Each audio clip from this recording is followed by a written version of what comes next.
Hello everyone. सबसे पहले आपका थैंक यू इस चैनल के साथ जुड़ने के लिए। और अगर आप ये वीडियो हमारी पहली बार देख रहे हैं तो अभी सब्सक्राइब कर लीजिए, साथ ही जो बेल आइकन बना है उसे भी प्रेस कर लीजिए। तो गाइस, जैसा कि आप जानते हैं जून मंथ स्टार्ट हो गया है और एनटीए यूजीसी एग्जाम डेट्स कभी भी अनाउंस हो सकती हैं, तो अपनी प्रिपरेशन को बनाए रखिए और बने रहिए हमारे इस चैनल के साथ। तो चलिए देखते हैं। तो गाइस, आज का जो टॉपिक है वो है ब्लूम्स टेक्सोनॉमी। ब्लूम्स टेक्सोनॉमी को हम ऑलरेडी डिटेल में डिस्कस कर चुके हैं हमारी कल वाली वीडियो में, तो आप जाके प्लेलिस्ट चेक कर सकते हो, लिंक आपको डिस्क्रिप्शन बॉक्स में मिल जाएगा। तो यहाँ पर हम आपको एक क्विक समरी देंगे, एक क्विक व्यू देंगे, ताकि सारी चीज़ें आपको अच्छे से समझ में आ जाएं। देखिए, रिवीजन बहुत ही ज़रूरी होता है, तो आप करते रहिए। साथ ही साथ आप डिटेल में तो पढ़ते ही हैं या पढ़ ही चुके होंगे जो पहले से प्रिपरेशन कर रहे हैं, ठीक है, बट आपको रिवाइज भी करते रहना है। तो चलिए ब्लूम टेक्सोनॉमी देखते हैं। तो टेक्सोनॉमी का सिंपल मतलब होता है क्लासिफाई करना चीज़ों को, ठीक है। तो ब्लूम्स टेक्सोनॉमी इसी पर बेस्ड है। इन्होंने क्लासिफिकेशन दिया है। क्लासिफिकेशन हम अभी देखते हैं क्या है। इनका पहले जान लीजिए, इनका पूरा नाम है बेंजामिन ब्लूम, ठीक है, ये आप याद रखिएगा। Blooms taxonomy is a hierarchical ordering of cognitive skills that can help teacher teach and student learn। तो ये दोनों के लिए ही बेनिफिशियल है, टीचर्स के लिए भी एंड स्टूडेंट के लिए भी, ठीक है। नेक्स्ट देखते हैं। Bloom taxonomy has 3 domain: cognitive, affective and psychomotor. जिन्होंने पहली वीडियोस देखी हैं वो इन तीनों के बारे में ऑलरेडी जानते होंगे, ठीक है। तो हम यहाँ पर एक ब्रीफ चीज बता देते हैं। तो कॉग्निटिव किससे रिलेट करता है? माइंड से रिलेट करता है। अफेक्टिव किससे रिलेट करता है? वो है हमारी फीलिंग से रिलेट करता है। उस जो साइकोमोटर किससे रिलेट करता है? ये हमारे मूवमेंट से रिलेट करता है, फिजिकल मूवमेंट से रिलेट करता है। आई होप ये आपको चीजें समझ में आ गई होंगी। इन दोनों को हम आने वाली वीडियोस में डिस्कस करेंगे। अभी जो हम डिस्कस करने वाले हैं वो है आपका कॉग्निटिव डोमेन। तो चलिए देखते हैं। Here we are going to discuss about cognitive domain of Bloom's taxonomy. This include 6 step. जो आपका कॉग्निटिव डोमेन है वहाँ पर 6 स्टेप इन्वॉल्व है, तो ध्यान रखिएगा। ये जितना भी रिलेट करेगा, जितने भी ये स्टेप्स रिलेट करेंगे जो हम अभी देखने वाले हैं, वो किससे रिलेट करेंगे? वो हमारे कॉग्निटिव या हमारे माइंड से रिलेट करेंगे, ठीक है। ये चीज आप ध्यान में रखिएगा, ठीक है। तो चलिए देखते हैं 6 स्टेप्स को। ये हमारे 6 स्टेप मेंशन है। इसमें पहला है आपका नॉलेज, दूसरा है आपका कॉम्प्रहेंशन, तीसरा है एप्लीकेशन, चौथा है एनालिसिस, पांचवा है सिंथेसिस और लास्ट है आपका इवेल्युएशन, ठीक है। तो ये सबसे पहले यहाँ से स्टार्ट होता है, ध्यान में रखिएगा। जिसमें पहला स्टेप है आपका नॉलेज। नॉलेज में सिंपली क्या करते हैं? Recall of information, discovery, observe, listing, locating and naming. तो ये सारा चीज आपको माइंड से रिलेट करते हुए समझना है, सो दैट कि आपको अच्छे से चीजें समझ में आ जाए। तो सबसे पहले हम जानते हैं कि नॉलेज। नॉलेज सिंपली इससे रिलेट करता है ऑब्जर्व करना। मतलब हम अगर किसी चीज को देखते हैं तो हम ऑब्जर्व करते हैं, हम वहां से इंफॉर्मेशन अपने माइंड में ट्रांसफर कर रहे होते हैं, सो दैट हम उस चीजों को फर्दर एनालिसिस या फर्दर हम चीजों को अंडरस्टैंड कर पाए। तो ये कहाँ कौन सा स्टेप हो जाता है? ये आपका नॉलेज स्टेप हो जाता है, ठीक है। यहाँ पर आप लिस्टिंग कर सकते हो, नेमिंग कर सकते हो, ठीक है। तो ये एक नॉर्मल सा या आप एक जनरल व्यू हमें या हमारे माइंड तक पहुंचता है, ठीक है। तो वो चीज आपको नॉलेज में दिखाई गई है। नेक्स्ट स्टेप जो है कॉम्प्रहेंशन। कॉम्प्रहेंशन ये सिंपली आप हमेशा याद रखिए, ये किससे रिलेट करता है? ये अंडरस्टैंड।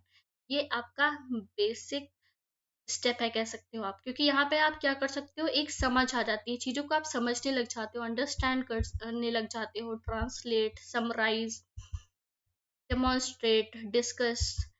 देखिए, समराइज हम कब करते हैं? जब चीज़ों को हमने ऑलरेडी ऑर्गेनाइज कर लिया होता है, या हम चीज़ों को क्लासिफाई कर गए होते हैं, या हमने चीज़ों को समझ के उनको क्लासिफाई करने की कोशिश कर रहे होते हैं, तो हम यहाँ पर चीज़ें हमें अंडरस्टैंड होने लगती हैं, हम चीज़ों को समझने लगते हैं। नेक्स्ट है आपका application, using and applying analysis, using problem solving method, manipulating, designing, experimenting. ठीक है, यहाँ पर हम आपको याद रखना है एप्लीकेशन मतलब चीजों को अप्लाई करना। यहाँ पर क्या होता है कि हम चीजों को अप्लाई करने लग जाते हैं। आप खुद इन तीनों चीजों को रिलेट करके देखिए। ठीक है, पहले आपको किसी के बारे में नॉलेज मिलती है, फिर आप क्या करते हो, आप चीज़ों को अंडरस्टैंड करते हो, फिर उन्हीं चीज़ों को आप अप्लाई करने लग जाते हो। ये कई चीज़ों पे अप्लाई हो सकता है, हमारे रियल लाइफ एग्जांपल्स भी बहुत सारे हैं। ठीक है, जैसे कि आपने कोई सिंपल सी कार ड्राइविंग भी सीखी है, तो आपको फर्स्टली क्या होता है कि आप नॉलेज गेन करने की कोशिश करते हो, देन उस चीज़ों को अंडरस्टैंड करते हो कि कहाँ क्या है, स्टेयरिंग कहाँ है एंड एवरीथिंग कहाँ है। नेक्स्ट आप चीज़ों को अप्लाई करते हो या एप्लीकेशन उसका देखते हो कि कैसे होगी चीज़ आखिर ये। ठीक है, तो आप इन चीज़ों को थ्री थ्री करके याद करिए, तो आपको अच्छे से याद हो जाएगा। नेक्स्ट जो है आपका है एनालिसिस। यहाँ पर आप क्या कर रहे होते हो, एनालाइज कर रहे होते हो। देखिए, आपने चीज़ों को एप्लीकेशन सीख लिया, आप चीज़ों को अप्लाई करना जान गए। नेक्स्ट आप क्या देखोगे, एनालिसिस। देखिए, एनालिसिस और सिंथेसिस ये दोनों ही टर्म बहुत ही इंपॉर्टेंट है और ये दोनों ही एक दूसरे के अपोजिट है। हम आने वाली वीडियोस में इन दोनों को ही डिस्कस करेंगे आपसे कि क्या होता है एनालिसिस और क्या होता है सिंथेसिस। एनालिसिस का मतलब सिंपली आप जान लीजिए किसी चीज को ब्रेक करना होता है। यहाँ पर हम चीजों को क्या कर रहे होते हैं, ब्रेक डाउन कर रहे होते हैं। जो भी आपने चीजें देखी हैं या चीजें सीखी हैं, उनको ब्रेक डाउन करके उनको समझने की कोशिश कर रहे होते हैं, उनको एनालाइज करने की कोशिश कर रहे होते हैं।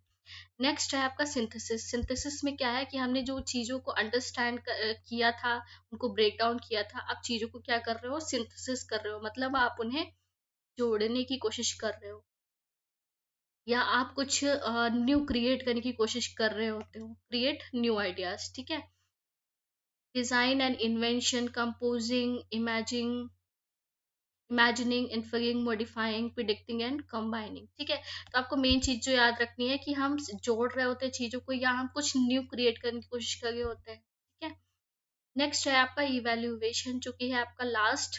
तो इवेल्युएशन में आप याद रखिए कि आप चीजों को इवेल्युएट कर रहे हो। इवेल्युएशन में हम बहुत ही इंपॉर्टेंट टर्म है जो कि आपको मैनेजमेंट में भी पढ़ा होगा आपने। इवेल्युएशन का मतलब होता है हम गैप को आइडेंटिफाई कर रहे होते हैं, जो प्री डिफाइंड स्टैंडर्ड्स हैं और जो हमारे एक्चुअल स्टैंडर्ड्स हैं। अगर उनके बीच कोई भी गैप आता है तो हम इस चीज़ों को साइकिल में लेके चलते हैं। ठीक है, तो इवेल्युएशन में हम क्या करते हैं, चीज़ों में गैप को आइडेंटिफाई कर रहे होते हैं। Assessing theories, comparison of ideas, evaluating outcome, solving, judging, recommending, rating. तो यहाँ पर हम चीज़ों को क्या कर रहे होते हैं, जज कर रहे होते हैं अपने हिसाब से या सॉल्व कर रहे होते हैं चीज़ों को। ये लास्ट स्टेप होता है। ठीक है, देखिए इसको एज इट इज़ याद करना है क्योंकि ये टेक्सोनॉमी है। तो इसमें कोई भी आप चेंजेस नहीं कर सकते, तो आपको एज इट इज़ याद करनी ही होगी और स्टेप्स भी आपको याद करने होंगे ताकि अगर एग्जाम में पूछा जाए तो आप उसे अच्छे से कर पाए। तो नेक्स्ट देखते हैं आपका रिवाइज्ड ब्लूम्स टेक्सोनॉमी। ठीक है, इसी ब्लूम्स टेक्सोनॉमी को रिवाइज किया गया था by Lauren Anderson and David Krathwohl. ये नाम बहुत ही इंपॉर्टेंट है, ये आपको एग्जाम में पूछा जा सकता है। Lauren Anderson and David Krathwohl yielding the revise Bloom's taxonomy. ठीक है, the most significant change was the removal of synthesis and addition of creation as the highest level of Bloom taxonomy। उन्होंने कुछ changes कर दिए। ठीक है, जो but उन्होंने स्टार्टिंग में उन्होंने कोई चेंजेस नहीं किया, जो उन्होंने चेंजेस किए वो आपके इन दोनों में किए। ठीक है, अभी हमने जो बताए थे आपको स्टेप्स, इन्हीं को ध्यान में रखिएगा।